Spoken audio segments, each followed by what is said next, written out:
आप सभी का मंगल हो। नमस्कार। बहुत आते हैं, ठीक है ना, कि जी अब उनके बच्चे छोटे स्कूल गोइंग बच्चों की बात कर रहा हूँ। उसमें भी आप कहते हैं कैटेगरी बना लीजिए, 3 तरह की कैटेगरी बना लीजिए। एक तो आपका बिल्कुल वो LKG नर्सरी, कुछ से ज़्यादा नर्सरी से ले लो, पहले मैं तो कहूँगा पहली क्लास से लो, फर्स्ट स्टैंडर्ड से लेके आपके प्राइमरी स्कूल तक, 5वीं क्लास तक बोलते हैं। उसके बाद फिर 6ठी से लेके 8वीं तक, और फिर उसका 9वीं से लेकर आपका +2 तक, ठीक है ना। तो मैं तो एक ही चीज़ कहूँगा आपको, मैं यहाँ पर क्या होता है जी, देखो जी बच्चा बहुत ज़िद्दी है जी, सुनता नहीं जी, क्रोध है जी, खाली अपने दोस्तों में लगा रहता है, मतलब वो फिर लेवल के हिसाब से भी, ठीक है ना। पढ़ने मन नहीं लगता जी। 1-2 तो अब इन दिनों तो केस ऐसे आ गए, महीने भर के अंदर जी बच्चा स्कूल नहीं जा रहा, ठीक है। तो ये भी एक समस्या है। मुख्य बात मैं यहाँ पे ये कहने जा रहा हूँ आपको कि भाई बच्चा पढ़ नहीं रहा, या पढ़ने मन नहीं लग रहा उसका, या कम पढ़ता है, जो भी कुछ वगैरह वगैरह।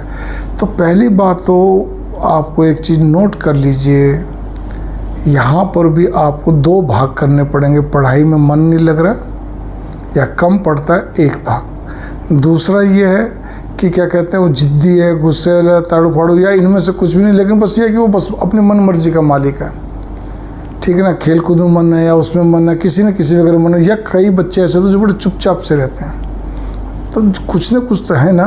तो ये सारी की सारी चीज़ें कोई ज्योतिष का रोल नहीं है, ये आप नोट कर लीजिए। सारा का सारा रोल अब आप माँ बाप का, ये आपके घर में अगर बड़े बुजुर्ग हैं तो उनको भी आप लीजिए साथ में, कि उनका भी रोल है कि वो बच्चों को केवल क्या कहते हैं पॉजिटिविटी तो दे ही नहीं रहे ना, उनको साइकोलॉजिकल हैंडलिंग तो कर नहीं रहे, बाल मनोविज्ञान का कोई प्रयोग नहीं करता।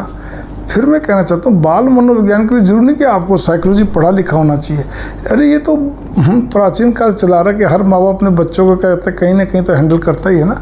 अब तो आधुनिक युग चल रहा है, उस समय तो ठीक है एक देसी अंदाज से, लेकिन अब तो आधुनिक युग है। आप चाहे व्यस्त हो कितने भी, सर्विस वूमेन हो, मतलब खासकर माँ का रोल भी बहुत होता है, तो आप सर्विस में हो, प्रोफेशनल हो, क्या कहते हैं बिजनेसमैन हो या वूमेन हो, कुछ भी हो, हाउसवाइफ हो, तो भी बच्चों को पॉजिटिविटी देना, उनको बराबर उनको समझाना। मैं कई बार बोल चुका हूँ, उनके साथ आधी घंटा 30 से 60 मिनट बैठ के आई कांटेक्ट, मतलब आँख से आँख में लगा आराम से मतलब बात करना। उस समय उनसे कोई गॉसिप्स नहीं, गपशप नहीं, उनके क्या कहते हैं कोई पढ़ाई की बातें भी ना करो। पढ़ाई की बात जब करनी है तो आप ठीक है, जब होमवर्क कराते जब कर लिए, जितना करना है। आजकल के बच्चे अपने स्टाइल से पढ़ते हैं, चाहे छोटा हो चाहे बड़ा हो, वो कम पढ़ते हैं, जैसा ही पढ़ते हैं आप उसमें मत चाहो, वो तो उस समय कहते हैं। लेकिन जिससे आप 30 से 60 मिनट उनको देते हैं, 30 मिनट तो मिनिमम देना ही पड़ेगा, चाहे वो +2 का बच्चा हो, चाहे वो पहली क्लास फर्स्ट स्टैंडर्ड का बच्चा हो। तो उस समय उनसे ना एक जनरल टॉक करिए, सारी चीज़ करिए, उनको पॉजिटिव वाली बातें बताएं, उनको कुछ ऐसी चीज़ें बताएं जिससे अच्छा लगे। मतलब आप ही उनकी जिद को क्या कहते हैं खुद ही बढ़ा देती हैं। अच्छा बच्चा सुबह कुछ नाश्ता नहीं, चल बेटा भुजिया खा ले, कोई देख के जाएगी। अब हो गया समस्या, अब उसको भुजिया की चाट पड़ गई। फिर बाद में हमें लगता है नहीं, उनको सुबह भुजिया नहीं देना चाहिए। मैंने देखा इसलिए बोल रहा हूँ, खासतौर पर राजस्थान में तो बहुत है, ठीक है ना। तो कैसे पार पड़ेगी जी, आप ये बताइए।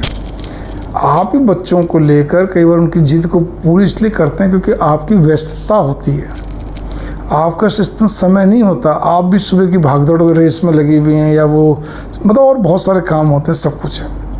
पिता भी आता है घर के अंदर, आता है वो ठीक है, वो भी थका आ रहा था, वो भी दिखता है, या जो भी है, मतलब वो खाली लाड लड़ाना जानते हैं। तो अगर घर में बड़े बुजुर्ग हैं तो उनका दायित्व विशेष बनता है कि वो इस दायित्व को संभालें, अपना कर्तव्य पालन करें बच्चों के प्रति। खाली उनको लाड लड़ाने से काम नहीं चलेगा, कुछ पॉजिटिविटी। तो मैंने कहा ना, चाइल्ड साइकोलॉजी का आपको पता है, एक मोटे तरह बोला तो ये जाएगा कि आपको बाल मनोविज्ञान ताकि प्रयोग करना है, ताकि बच्चे जिद्दी ना बने, क्रोधी ना बने।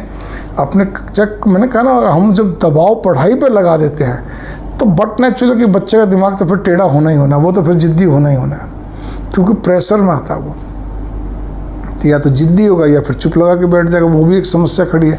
हम समझ नहीं पाते हो क्या गया, कैसे पार पड़ेगा, आप बताइए आप। तो यहाँ पे बस मैं केवल आपको इतना ही कहने जा रहा हूँ आपको मैं, कि आप क्या कहते हैं बच्चों को बहुत गहराई से गौर करिए।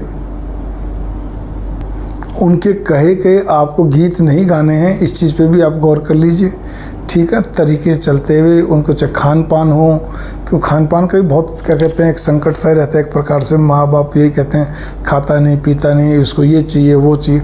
वो आपको देखना है कि आप बच्चे बच्चे को अपने काम करते हुए भी कैसे बच्चों को हैंडल करते हैं। इसके लिए विद्वानों के पास घूमना फिरना, ये क्या हो गया जी, बच्चे कुछ हो तो नहीं गया, वो नहीं है, ये नहीं है, फिर ऐसे इनसे कुछ क्या होना, कुछ भी नहीं होना। तो मेरी बात को थोड़ा गहराई में लीजिए। मंगल कामनाएं, नमस्कार। छोटे बच्चे हों चाहे मैंने कहा ना स्कूल गोइंग बच्चे, ख़ास तौर पे आपको प्राइमरी स्कूल के बच्चों का तो विशेष तौर, बल्कि मैं कहूँगा 8वीं तक के बच्चों का तो विशेष तौर पे गौर करना है। और सेकंड टर्निंग पॉइंट, जो फर्स्ट टर्निंग पॉइंट होता है वो 9वीं 10वीं में हो जाता है। 9वीं में आते एक टर्निंग पॉइंट होता है, उस पर भी गौर करिए। दबाव दोगे पढ़ाई के लिए तो उछल के आएगा। मैं तो आपसे एक सच बात कहूँ, छोटे बच्चों तक का तो चलो आपको प्राइमरी तक का तो आपको बच्चों को होमवर्क कराना पड़ता, सभी माँ बाप को। हो सकता है 8वीं तक का भी करवाना पड़ता, जैसे तैसे कर करा के जो भी कुछ हो। लेकिन प्राइमरी के बाद तो आप दिमाग ही मत लगाओ, बस ठीक है बेटा तुम पढ़ लिए, अच्छी बात है, बढ़िया, ये लो, अब देखो तुम्हें ये करना है, अब देखो तुम्हें ये पाठ पूजा भी थोड़ी सी करनी चाहिए, भगवान को ही मनाना चाहिए, तुम्हारे अंदर ये सबलता होनी चाहिए, तुम्हारे सबलता मिलती है, ठीक है ना, आत्मबल मिलता है, तुम्हें ऐसे करना, कुछ और भी बातें और चीज़ें, ठीक है ना। खाली ये नहीं बेटा पढ़ो पढ़ो, बेटी पढ़ो पढ़ो, बड़ा बनना, नाम कमाना, ऐसा नहीं, ठीक है। धर्म की चर्चा, धर्म के प्रति उनको आकृष्ट करना, ठीक है ना, उनको एक प्रकार का एक कोई ना कोई उनको बताए रखना, ऐसा करो, ऐसे पाठ पूजा दिन में होगी, सुबह होगी, शाम को होगी, ये तुम्हें सुबह उठते जाप करना, ये शाम को रात, मतलब एक कहने करता है। और बहुत सारी चर्चाएं, बहुत सारी पुस्तकें, बहुत सारी आजकल आप चलो यूट्यूब में भी बहुत सारी बातें हैं। कौन सी बातें? धर्म के बारे में पुस्तकें पढ़ना ज़्यादा अच्छा है। एनीवे हर एक की अपनी चॉइस है। आप बताएंगे जब भी तो पार पड़ेगी, आप कुछ बताते तो हो नहीं।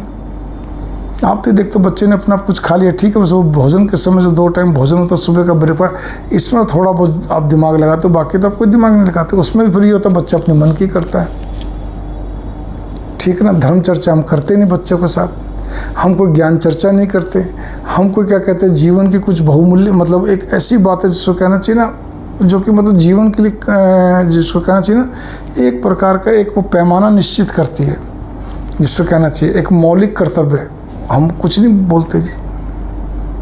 तो आप अपने भी तो गिरेबान में झांकी ना, आप कर क्या रहे हो आप बच्चों के साथ। कि बस अच्छा स्कूल, अच्छी पढ़ाई, अच्छी लिखाई, अच्छा सब कुछ है, बीमार हो गए डॉक्टर को दिखा दिया, और कुछ नहीं तो जिद पूरी कर दी, ठीक है ना, और कुछ नहीं। क्या, थोड़ा सोचिए इस बात को लेके, ठीक है।